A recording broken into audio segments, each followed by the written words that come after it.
So I guess this is a result of globalization that you can find Coca-Cola tins on top of the Everest and Buddhist monk in Monterey.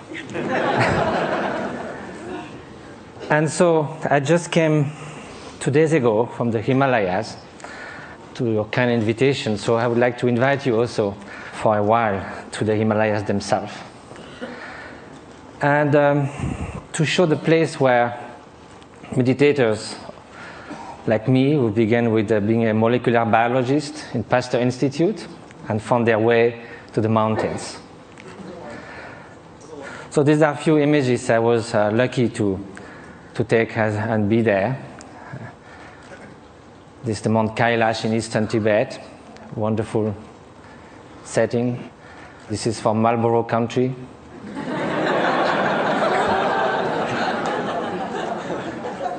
This is a turquoise lake, a meditator. This is the hottest day of the year, somewhere in eastern Tibet, on August 1st. And the night before, we camped, and my Tibetan friends said, we're going to sleep outside. And I said, why? We have enough space in the tent. They said, yes, but it's summertime.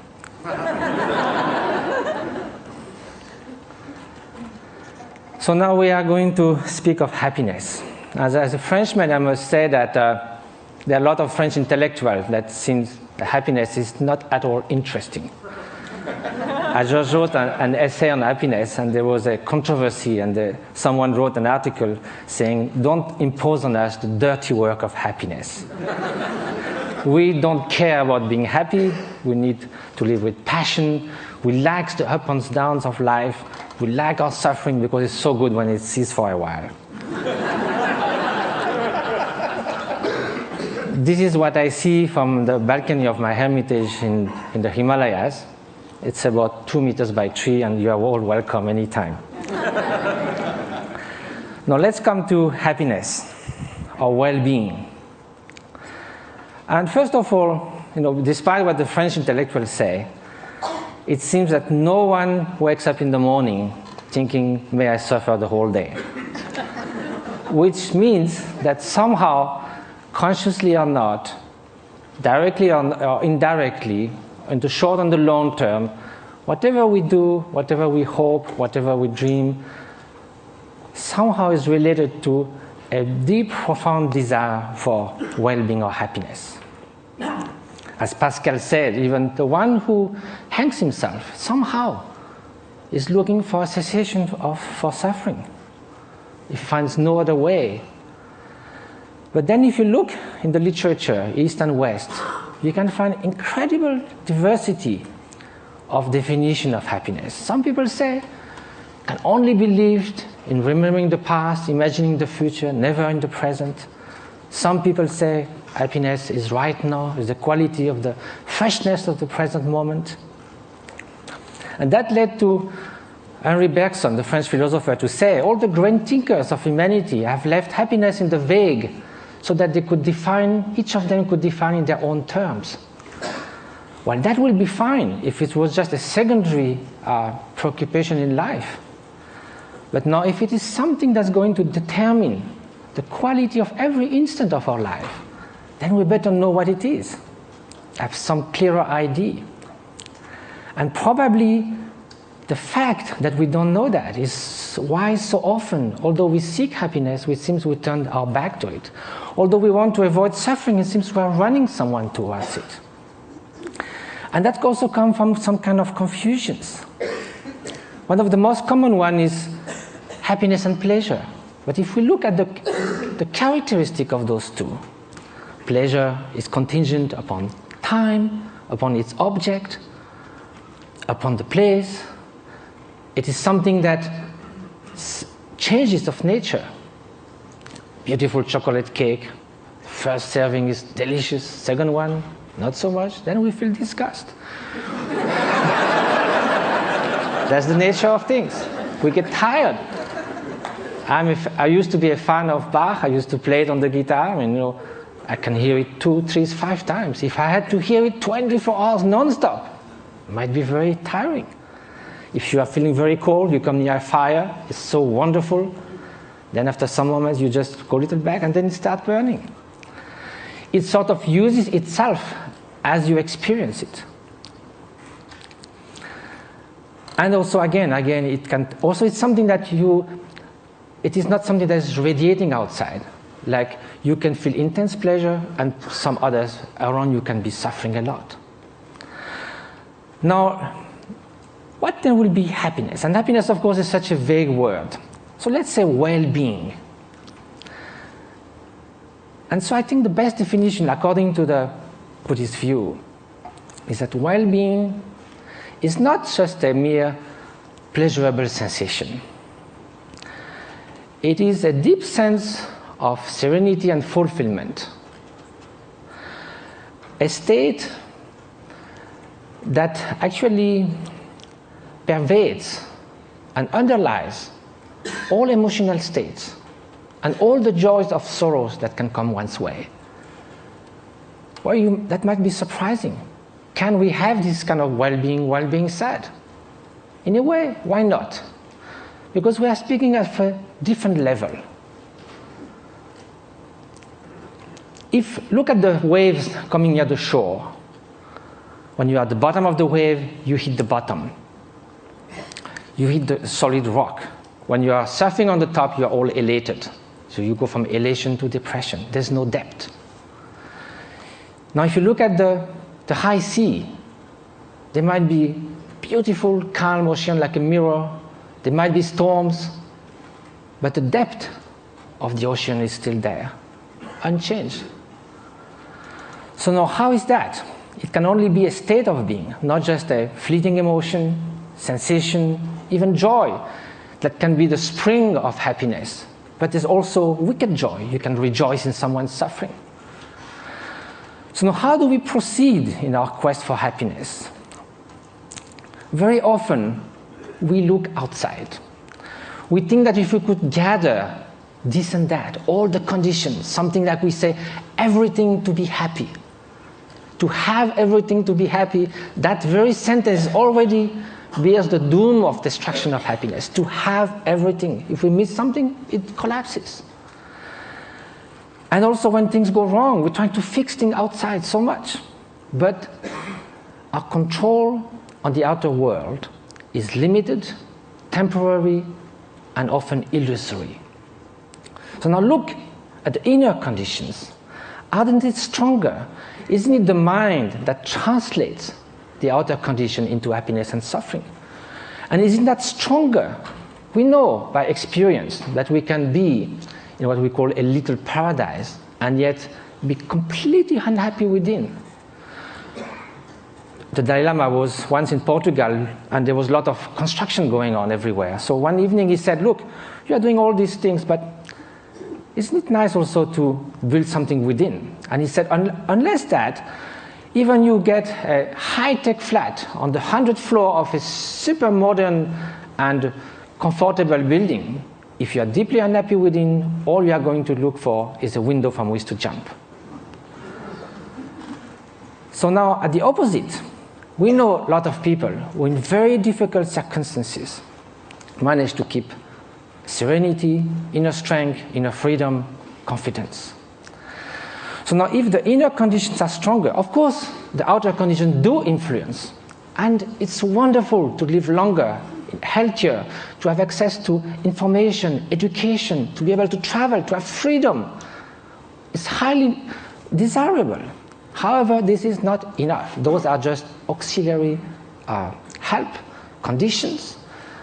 The experience that translates everything is within the mind. So then when we ask oneself how to nurture the conditions for happiness, the inner conditions, and which are those which will undermine happiness. So then this needs to have some experience. We have to know from ourselves there are certain states of mind that are conducing to this flourishing, to this well-being, what the Greek call eudaimonia, flourishing. And there are some which are adverse to this well-being. And so if we look from our own experience, anger, hatred, jealousy, arrogance, obsessive desire, strong grasping, they don't leave us in such a good state after we have experienced it. and also they are detrimental to others' happiness. So we may consider that the more those are invading our mind, and like a chain reaction, the more we will feel miserable, we will feel tormented. At the opposite, everyone knows deep within that an act of selfish generosity, if from the distance, without anyone knowing anything about it, we could save a child's life, make someone happy. We don't need a recognition. We don't need any gratitude. Just the mere fact of doing that feels such a sense of adequation with our deep nature. And we would like to be like that all the time. So is that possible? To change our way of being, to transform one's mind? Are those negative emotions or destructive emotions inherent to the nature of mind? Is a change possible in our emotions, in our traits, in our moods?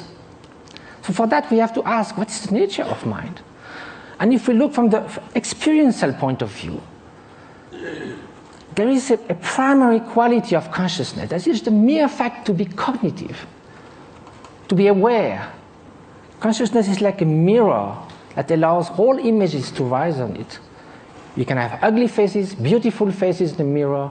The mirror allows that, but the mirror is not tainted, is not modified, is not altered by those images. Likewise, behind every single thought, there is the bare consciousness, pure awareness. This is the nature. It cannot be tainted intrinsically with hatred or jealousy, because then, if it was always there, like a dye that would permeate the whole cloth, then it would be found all the time somewhere. We know we're not always angry, always jealous, or always generous. So because the basic fabric of consciousness is this pure cognitive quality that differentiates it from a stone, there is a possibility for change, because all emotions are fleeting. That is the ground for mind training. Mind training is based on the idea that two opposite mental factors cannot happen at the same time. You could go from love to hate, but you cannot at the same time, toward the same object, the same person, one to harm and one to the good. You cannot in the same gesture shake hand and give a blow. So there are natural antidotes to emotions that are destructive to our inner well-being. So that's a way to proceed. Rejoicing compared to jealousy, a kind of sense of inner freedom as opposite to intense grasping and obsession, benevolence, loving kindness against hatred. But of course, each emotion then would need a particular antidote. Another way is to try to find a general antidote to all emotions. And that's by looking at their very nature. Usually, when we feel annoyed, hatred, or upset with someone, or obsessed with something, the mind goes again and again to that object. Each time it goes to the object, it reinforces that obsession or that annoyance. So then it's a self-perpetuating process. So what we need to look now is, instead of looking outward, we look inward. Look at anger itself. It looks very menacing, like a billowing monsoon cloud, thunderstorm. But we think we could sit on the cloud, but if we go there, it's just mist. Likewise, if you look at the thought of anger, it will vanish like frost under the morning sun. If you do this again and again, the propensity, the tendencies for anger to arise again will be less and less each time you dissolved it. And at the end, although it may arise, it will just cross the mind like a bird crossing the sky without leaving any track. So this is the principle of mind training. Now, it takes time, because it took time for all those faults in our mind, tendencies to build up. So it will take time to unfold them as well. But that's the only way to go. Mind transformation. That is the very meaning of meditation. It means familiarization with a new way of being, new way of perceiving things, which is more in adequation with reality, with interdependence, with the stream and continuous transformation which our being and our consciousness is. So the interface with cognitive science, since we need to come to that, and what was the subject of we have to deal in such a short time, with brain plasticity. Brain was thought to be more or less fixed. All the neuronal connection in numbers and quantities were thought till the last 20 years, thought to be more or less fixed when we reach the adult age. Now recently it has been found that it can change a lot. A violinist, as we heard, we have done 10,000 hours of violin practice. Some area that controls the movements of fingers in the brain change a lot. Increase and reinforcement of the synaptic connections. So can we do that with human qualities, with loving kindness, with patience, with openness? So that's what those great meditators have been doing. Some of them who came to the labs, like in Madison, Wisconsin, or in Berkeley, did 20 to 40,000 hours of meditation. They do like 3 years retreat where they do meditate 12 hours a day, and then the rest of their life they would do that 3-4 hours a day. They are real Olympic champions of mind training. This is the place where they meditate. You can see it's kind of inspiring. Now, here with 256 electrodes.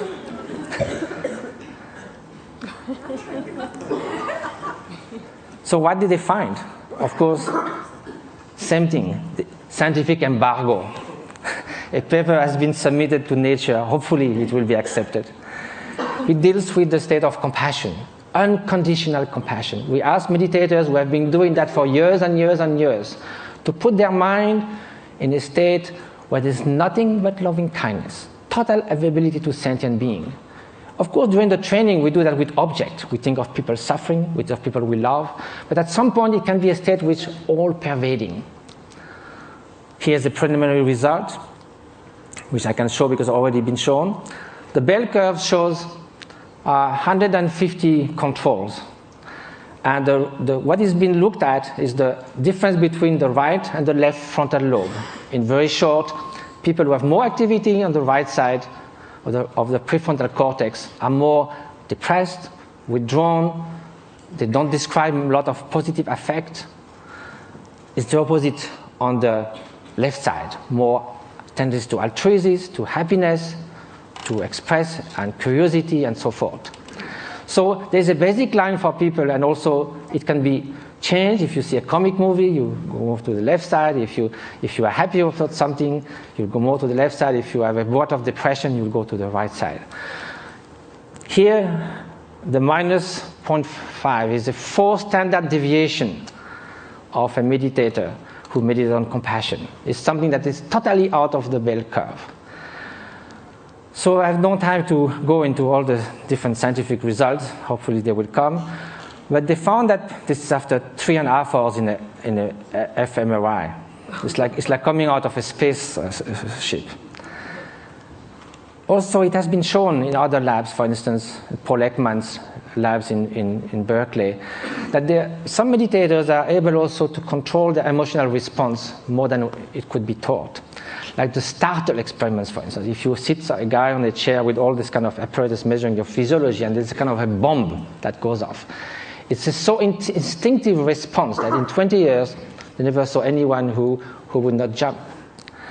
Some meditators, without trying to stop it, but simply by being completely open, thinking that that bang is just going to be just a small event, like a shooting stars, they're able not to move at all. So the whole point of that is not sort of to make like a circus thing of showing exceptional beings who can jump or whatever. It's more to say that mind training matters. That this is not just a luxury. This is not a supplementary vitamin for the soul. This is something that's going to determine the quality of every instant of our life. We are ready to spend 50 years achieving education. We love to do jogging, fitness. We do all kinds of things to remain beautiful. Yet, we spend surprisingly little time taking care of what matters most, the way our mind functions, which again is the ultimate thing that determines the quality of our experience. Now, compassion should also be put in action. That's what we try to do in different places. Just this one example is worth a lot of work. This lady with bone TV left alone in a tent was going to die with her only daughter. 1 year later, how she is. Different schools and clinics we've been doing in Tibet. And just I leave you with the beauty of those looks that tells more about happiness that I could ever say. And jumping monks of Tibet, flying monks.